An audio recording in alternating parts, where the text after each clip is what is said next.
किसी नगर में सद्बुद्धि और दुर्बुद्धि नामक दो मित्र रहते थे।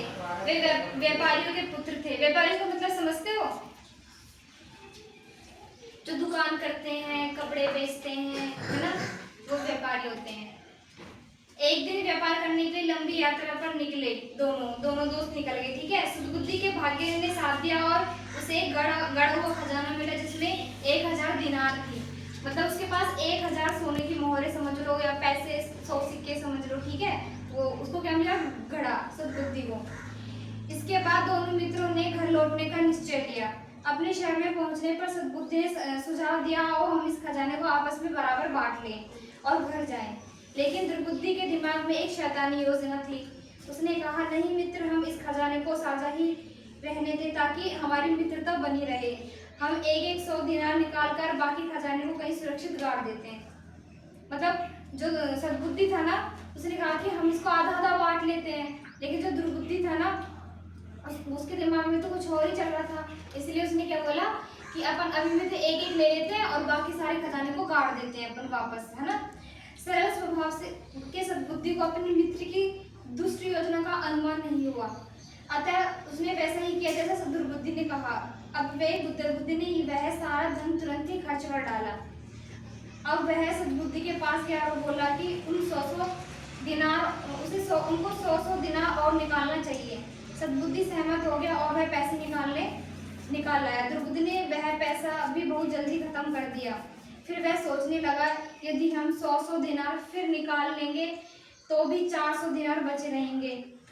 अच्छा होगा यदि मैं पूरे 600 दिनार चुरा लूं। और उसने पूरा धन निकालकर उस घड़े को वापस जमीन पर गाड़ दिया। 1 महीने बाद दुर्बुद्धि सद्बुद्धि के पास जाकर बोला, चलो हम अब गड़ा हुआ धन आधा आधा बांट लें। सद्बुद्धि तैयार हो गया। उन्होंने उस घड़े को खोदकर निकाला तो वह खाली था। दुर्बुद्धि ने तुरंत सद्बुद्धि पर उसकी चोरी का आरोप लगाया। सद्बुद्धि से चकित रह गया और उसने इस आरोप का विरोध किया। फलतः दोनों न्यायाधीश के पास पहुंचे। न्यायाधीश कौन होता है? जो सलाह करते हैं, दो लोगों में झगड़ा हो जाता है ना। अगर दोनों बहन भाई में झगड़ा हो जाता है तो अपन कहाँ पे जाते हैं? मम्मी पापा के पास जाते हैं ना, वैसे। ठीक है।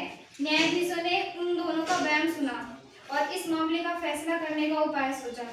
दुर्बुद्धि ने कहा, हुजूर, वास्तव में क्या हुआ इसकी गवाह वन देवी है। आप कल उस स्थान पर आइएगा जहां हमने वह धन गाड़ रखा था और स्वयं वन देवी से सत्य का पता कर लीजिए। न्यायाधीश मान गया। उस रात दुर्बुद्धि ने अपने बाप को इस बात के लिए तैयार कर लिया कि वह उस स्थान के नीचे स्थित वृक्ष को कोटर में जाकर बैठ जाए। हे वन देवी, कृपया न्यायाधीश महादेव को बताइए कि सच्चाई क्या है। पढ़ाए हुए तोते की तरह उसके बाप ने पेड़ के कोटर से कहा, सुबुद्धि ने धन चुराया है। कोटर क्या होता है? पेड़ का कोटर मतलब पेड़ के अंदर कोई जगह थी, वहां पे जाके उसका पापा बैठे। किसका? दुर्बुद्धि का पापा। न्यायाधीश सुबुद्धि को उचित दंड देने पर विचार करने लगा। इस बीच सद्बुद्धि ने उस कोटर में कुछ सूखे पत्ते और टहनियां डालकर उसमें आग लगा दी। कुछ ही क्षणों के बाद दुर्बुद्धि का बाप जगह जगह झुलसा हुआ उस कोटर से बाहर आया। दर्द से बिलखलाते हुए उसने न्यायाधीश से कहा, असल में मेरे बेटे ने सारा धन चुराया है। उसने मुझसे झूठ बोलने पर मजबूर किया। न्यायाधीश ने तुरंत ही आदेश दिया कि दुर्बुद्धि को उसके कुकर्मों की के लिए उसको सूली दी जाए। सूली मतलब उसको फांसी दी जाए। खजाना को सद्बुद्धि को सौंप दिया।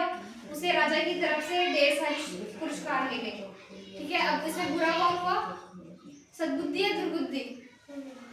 दुर्बुद्धि ने धन चुराया था ना, तो हमेशा सच्चाई का साथ देना चाहिए। ठीक है। कभी भी बेईमानी नहीं करनी चाहिए। जो बेईमानी करता है उसको उसका फल जरूर मिलता है। जैसे दुर्बुद्धि को मिला ना, उसको फांसी दे दी गई और सद्बुद्धि को क्या मिला? राजा ने उसको धन दिया। ठीक है। इसलिए हमेशा ईमानदार रहो हर चीज में। ठीक।